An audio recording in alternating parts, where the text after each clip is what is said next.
abril, seja muito bem-vindo ao plano de leitura anual da Bíblia com Lana e Rosângela. Hoje nós vamos ler 2 Samuel do capítulo 18 ao capítulo 19. Capítulo 18, a morte de Absalão. O rei Davi, junto com seus soldados, dividiu-os em grupos de 1000 e em grupos de 100 colocou oficiais para comandá-los. Então mandou que saíssem em 3 grupos, um comandado por Joabe, outro comandado por Abisai, irmão de Joabe, a mãe deles era Zeruia, e o outro por Itai, da cidade de Gate. E o rei disse aos seus homens: Eu também irei com vocês. Eles responderam: O Senhor não deve ir. Se formos obrigados a fugir ou se os inimigos matarem a metade do nosso exército, isso não fará nenhuma diferença para eles, mas o Senhor vale por 10.000 de nós. Será melhor que o Senhor fique aqui na cidade e nos mande socorro. Eu farei o que vocês acharem melhor, respondeu o rei. Então ficou ao lado do portão, enquanto os seus soldados saíam marchando em grupos de 1000 e de 100. Ele deu a seguinte ordem a Joabe, Abisai e Itai: Se vocês gostam de mim, tratem o jovem Absalão com delicadeza. E toda a tropa ouviu Davi dar essa ordem a todos os oficiais. O exército de Davi avançou contra os israelitas no campo e lutou contra eles na floresta de Efraim. E os soldados de Davi derrotaram os israelitas. Foi uma derrota terrível. 20.000 homens foram mortos naquele dia. A luta se espalhou por toda aquela região e morreram mais homens na floresta do que no campo de batalha. De repente, Absalão se encontrou com alguns dos soldados de Davi. Absalão ia montado numa mula e ao passar por baixo de um grande carvalho, a sua cabeça ficou presa nos galhos. A mula continuou a correr e Absalão ficou pendurado. Um dos homens de Davi viu Absalão e disse a Joabe: Eu vi Absalão pendurado num carvalho. Joabe disse: Você viu? Então por que não o matou ali mesmo? Eu teria dado a você 10 barras de prata e um cinto. Mas o homem respondeu: Mesmo que o Senhor me desse 1000 barras de prata, eu não levantaria um dedo contra o filho do rei. Nós todos ouvimos o rei ordenar ao Senhor, a Abisai e a Itai: Se vocês gostam de mim, tratem o jovem Absalão com delicadeza. Se eu tivesse desobedecido e matado Absalão, o rei saberia disso. Ele sabe de tudo, e o Senhor não me defenderia. Não vou perder mais tempo com você, disse Joabe. Então pegou 3 lanças e a enterrou no peito de Absalão, enquanto ele ainda estava vivo, pendurado no carvalho. E 10 soldados de Joabe cercaram Absalão e acabaram de matá-lo. Aí Joabe tocou a corneta a fim de parar a luta. As suas tropas pararam de perseguir os israelitas e voltaram. Eles pegaram o corpo de Absalão e o jogaram numa cova funda, na floresta, e o cobriram com uma enorme pilha de pedras. Então todos os israelitas fugiram, cada um para sua casa. Quando ainda vivia, Absalão construiu um monumento para si mesmo, no Vale dos Reis, porque ele não tinha nenhum filho para manter vivo o seu nome. E deu o seu próprio nome ao monumento, que até hoje é conhecido como Monumento de Absalão. Davi chora a morte de Absalão. Então Aimás, filho de Zadok, disse a Joabe: Deixe que eu vá correndo dar ao rei a notícia de que o Senhor Deus fez justiça, livrando-os dos seus inimigos. Não, respondeu Joabe. Hoje você não vai levar nenhuma boa notícia. Outro dia você poderá fazer isso, mas hoje não, porque o filho do rei morreu. Então disse ao escravo etíope: Vá você e diga ao rei o que viu. O escravo curvou-se diante de Joabe e saiu correndo. Aimás insistiu: Por favor, deixe-me levar as notícias também, não importa o que aconteça. Por que você quer fazer isso, meu filho? Perguntou Joabe. Você não receberá nenhuma recompensa por isso. Aconteça o que aconteceu, quero ir, repetiu Aimás. Então vá, respondeu Joabe. Aí ele saiu correndo pela estrada do vale do rio Jordão e passou na frente do escravo etíope. Davi estava sentado entre o portão que dá para fora da cidade e o que dá para dentro. O vigia subiu para o alto da muralha e ficou no terraço do portão. Ele olhou para fora e viu um homem correndo sozinho. Então avisou o rei, e o rei disse: Se ele está sozinho, vem trazendo boas notícias. E o corredor veio chegando. Então o vigia viu outro homem correndo sozinho e gritou para o guarda do portão: Veja, vem vindo outro homem correndo. Esse também está trazendo notícias boas, respondeu Davi.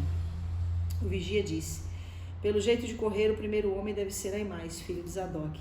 Ele é um bom rapaz, disse o rei, e deve estar trazendo boas notícias. Aimás gritou para o rei: Tudo vai bem. Então ajoelhou-se diante dele e encostou o rosto no chão, dizendo: Que o Senhor, seu Deus, seja louvado, pois lhe deu a vitória sobre aqueles que se revoltaram contra o Senhor. O jovem Absalão está bem? Perguntou o rei. Aimás respondeu: No momento em que seu oficial Joabe me mandou vir, eu vi uma grande agitação, porém não sei dizer o que era. Fique de lado e espere, disse o rei. Ele ficou de lado e esperou. Então o mensageiro etíope chegou e disse ao rei: Ó rei, eu tenho boas notícias para o Senhor. Hoje o Senhor Deus lhe deu a vitória sobre todos os que se revoltaram contra o Senhor. E o jovem Absalão está bem? Perguntou o rei. O mensageiro respondeu: Eu gostaria que o que aconteceu com ele acontecesse com todos os inimigos do Senhor e com todos os que se revoltam contra o Senhor. Então o rei ficou profundamente triste, subiu à sala que ficava por cima do portão e começou a chorar. Ele andava para lá e para cá e gritava: Ó meu filho Absalão, Absalão, meu filho, eu preferia ter morrido no seu lugar, meu filho. Joabe repreende Davi. Contaram a Joabe que o rei Davi estava chorando e se lamentando por causa de Absalão. Assim, naquele dia, a alegria da vitória virou tristeza para toda a tropa de Davi, porque eles souberam que o rei estava chorando a morte do seu filho. Eles voltaram e entraram na cidade em silêncio, como fazem os soldados que fogem das batalhas, envergonhados. O rei havia coberto o rosto e gritava alto: Ó meu filho Absalão, Absalão, meu filho. Então Joabe foi à casa do rei e lhe disse: Hoje o Senhor humilhou seus soldados, aqueles que salvaram a sua vida, a vida dos seus filhos e filhas e a vida das suas esposas e concubinas. O Senhor odeia os que o amam e amam aqueles que o odeiam. E mostrou que os seus oficiais e os seus soldados não valem nada para o Senhor. Eu estou vendo agora que o Senhor ficaria muito feliz se hoje Absalão estivesse vivo e todos nós estivéssemos mortos. Vá agora e dê uma palavra de elogio aos seus soldados.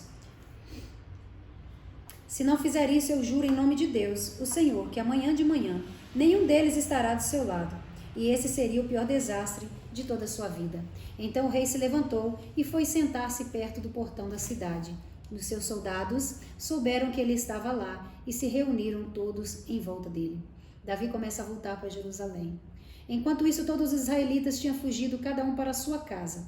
E em todo o país, eles começaram a brigar. Eles diziam: O rei Davi nos livrou de nossos inimigos. Ele nos livrou dos filisteus, mas agora fugiu de Absalão e saiu do país. Nós escolhemos Absalão para ser nosso rei, mas ele morreu na batalha. Então, por que não tentamos trazer o rei de volta? Davi soube que os israelitas estavam dizendo. Então enviou os sacerdotes Zadok e Abiatar aos líderes de Judá para perguntarem o seguinte: Por que vocês seriam os últimos a ajudar a trazer o rei de volta ao seu palácio? Vocês são meus parentes, da minha própria carne e do meu próprio sangue. Por que vocês seriam os últimos a ajudar a me trazer de volta? Davi também mandou-os dizer a Amasa: Você é meu parente. De agora em diante, você será o comandante do exército em lugar de Joabe. Que Deus me mate se eu não fizer isso. Com essas palavras, o rei ganhou o coração de todos os homens de Judá, e eles mandaram-lhe dizer que voltassem com todos os seus oficiais. Davi voltou e chegou até o rio Jordão. Os homens da tribo de Judá foram encontrá-lo em Gilgal, para acompanhá-lo na travessia do rio. Ao mesmo tempo, Simei, o benjamita, filho de Gera, da cidade de Baurim, foi depressa ao rio Jordão para se encontrar com o rei Davi. 1000 homens da tribo de Benjamim estavam com Simei.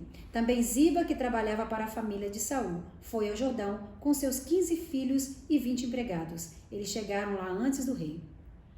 E atravessaram o Jordão para acompanhar a gente do rei na travessia do rio e fazer tudo o que o rei quisesse. Quando o rei estava se aprontando para atravessar o rio, Simei se jogou no chão em frente dele e disse: Ó rei, eu peço que perdoe o mal que lhe fiz no dia em que o Senhor saiu de Jerusalém. Esqueça o que eu fiz. Nunca mais pense nisso. Eu sei que fiz uma coisa errada, e é por isso que sou a primeira pessoa da tribo do norte a vir encontrá-lo hoje. Então Abisai, cuja mãe era Zeruia, disse: Simei deveria morrer por ter amaldiçoado aquele que Deus escolheu como rei. Mas Davi disse a Abisai e ao seu irmão Joabe: Vocês, filho de Zeruia, não tem nada a ver com isso. Vocês estão querendo me criar problemas? Agora eu sou o rei de Israel, e nenhum israelita será morto hoje. E disse a Simei: Eu juro que você não será morto. Mefibosete, o neto de Saul, também desceu para ir ao encontro do rei. Ele não havia lavado os pés, nem aparado a barba, nem lavado as suas roupas, desde o dia que o rei tinha saído de Jerusalém até o dia em que voltou vitorioso. Quando Mefibosete chegou de Jerusalém para se encontrar com o rei, este lhe perguntou: Mefibosete, por que você não foi comigo? Ele respondeu: Ó rei, o Senhor sabe que eu sou aleijado. Eu mandei o meu escravo arrear o meu jumento, para que eu pudesse montar e ir com o Senhor, mas o meu escravo me traiu. Ele lhe contou mentiras a meu respeito, mas o Senhor é como um anjo de Deus e sabe a verdade. Portanto, faça o que achar melhor. Toda a família do meu pai merecia ser morta pelo Senhor, mas o Senhor me deu o direito de comer junto com o Senhor. Eu não tenho direito de lhe pedir mais nenhum favor. O rei respondeu: não diga mais nada. Eu resolvi que a propriedade de Saul será dividida entre você e Ziba.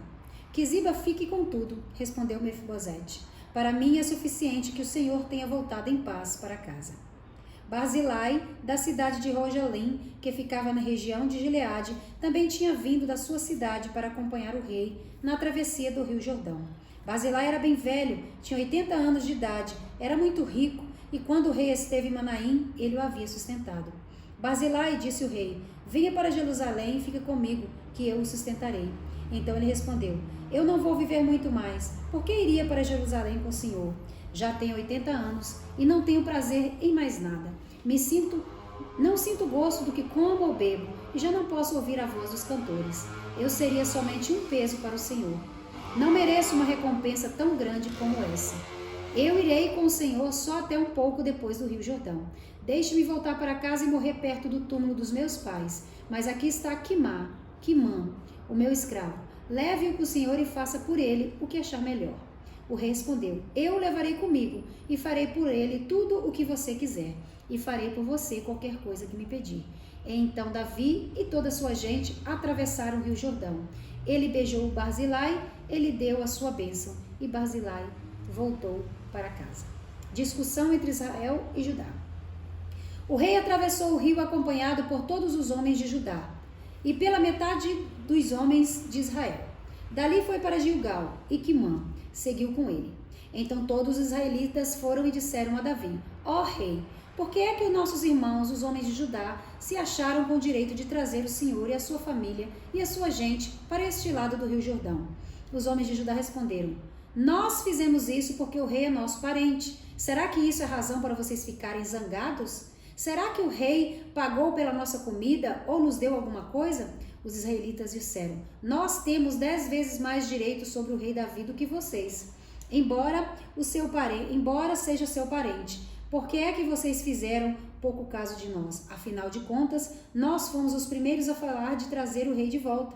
Mas a resposta dos homens de Judá foi ainda mais violenta do que as dos homens de Israel. Eu quero falar de uma situação muito interessante aqui. A crise revela o caráter das pessoas. Isso aqui é muito sério. Por quê? Primeiro, a palavra de Deus me fala que quando Davi estava fugindo de Absalão, segundo Samuel capítulo 17, a Bíblia diz que quando Davi chegou a Manaim, versículo 27, encontrou-se com Sobe, filho de Naás, na cidade de Rabá em Amon, com Maqui, filho de Amiel, da cidade de Lodebar, e com Barzilai, que era da cidade de Rogelim, em Gileade. E aí fala tudo que Barzilai mandou entregar para Davi. Levaram vasilhas, bacias, camas, alimentos, vinho, mel, queijo, coalhada, enfim, ovelhas, para sustentar Davi e o seu exército, porque supostamente eles estariam com sede e com fome. Ou seja, é impressionante. O Barzilai ajuda alguém sem nenhuma perspectiva de ter um retorno, de ter algo em troca. Obviamente, a gente sabe que posteriormente Absalão é derrotado, morto, e Davi é reintegrado novamente ao posto de rei. E aí Davi vai e agora fala com Barzilai, agora olha, tudo que você me fez, agora eu quero fazer por você. Versículo 33 de 2 Samuel 19. Venha para Jerusalém e fique comigo que eu vou te sustentar. Aí aqui a gente aprende que o quão é importante nós semearmos na vida das pessoas, nós ajudarmos as pessoas independente de quem elas sejam, no sentido do quê? Tem muita gente que só abençoa, só ajuda quando é conveniente, pensando no que aquela pessoa pode lhe dar em troca. Então isso aqui revela o caráter de Barzilai. Ele ajudava independente de ser proeminente ou não, ser ajudado depois, ser recompensado depois. Por outro lado, a gente vê Ziba, né, dentro do mesmo contexto segundo Samuel. Ele aproveitou a saída de Davi, né, para enganar a Mefibosete Deixou o coitado para Deixou trás. o coitado para trás. Chegou para Davi e ainda Mentiu. falou mal de Mefibosete. Mentiu. Não, ele falou que vai ficar aqui, porque era ele que era descendente de Saul, ele que tinha que estar reinando, então já que Absalão vai reinar, ele vai ficar aqui. Mentiu. E aí Davi vai e dá as terras de Mefibosete para Ziba. E aí quando Davi volta, ele fica sabendo a verdade. Aí Davi vai e diz para Mefibosete, olha, eu vou fazer o seguinte, então as terras que eu dei para Ziba, metade sua, metade dele. Aí o Mefibosete diz, eu não quero nada, pode ficar tudo para ele. Quer dizer, Só de você ter voltado para mim já basta. ou seja, ali ele já revelou o seu caráter e de Ziba também foi revelado, De né? Ziba também foi revelado. Porque ele mostrou, não me importa, né? Exatamente. Aí você acredita então, segundo essa palavra, que Davi entendeu que foi enganado, que Ziba mentiu a respeito de Sim, que Mefibosete. Ziba mentiu a respeito de Mefibosete. Mas para poder não voltar a palavra atrás, ele dividiu. Meio a meio. Pra você ver como é o caráter E aí do homem. a resposta de Mefibosete deixa claro, como você já Pode dar falou, tudo. que não importava com o bem, importava-se realmente com a verdade. Então, a crise revela o caráter das pessoas. Revela. Oh, yeah. Sempre. Então, assim, que a gente possa, dentro desse contexto, dentro do que eu estou falando aqui, não sei o que você vai querer falar, mas para mim, que a gente possa aprender a ser como Barzilai e jamais como Ziba. Que a gente aproveite as oportunidades que a crise dos outros, né? Porque a crise do outro, tanto para Barzilai como para Ziba, a crise era de Davi. Sim. Entendeu? Então vamos aproveitar a crise do outro para saber o que nós podemos fazer em benefício do outro. Ziba pensou no que ele podia fazer em benefício próprio. Barzilai pensou no que ele podia fazer em benefício do outro. Muito mais honroso. Acho que essa palavra já vamos ficar com ela. Não Amém. vamos mais trazer nada não, porque isso que você falou é muito importante. Amém. Que nós possamos entender nesse tempo de crise, né, mundial que nós estamos vivendo. Essa maravilhosa forma de chamar a atenção de Deus, né? Sermos honestos, Íntegros e de caráter, e irrepreensível. né? E ajudar a quem nós podemos ajudar, porque eu tenho certeza que isso vai fortalecer a nossa relação, nosso relacionamento com o Espírito Santo de Deus. Amém. Deus abençoe e até o capítulo 20 de 2 Samuel. Quase acabando. Estamos quase lá. Deus abençoe.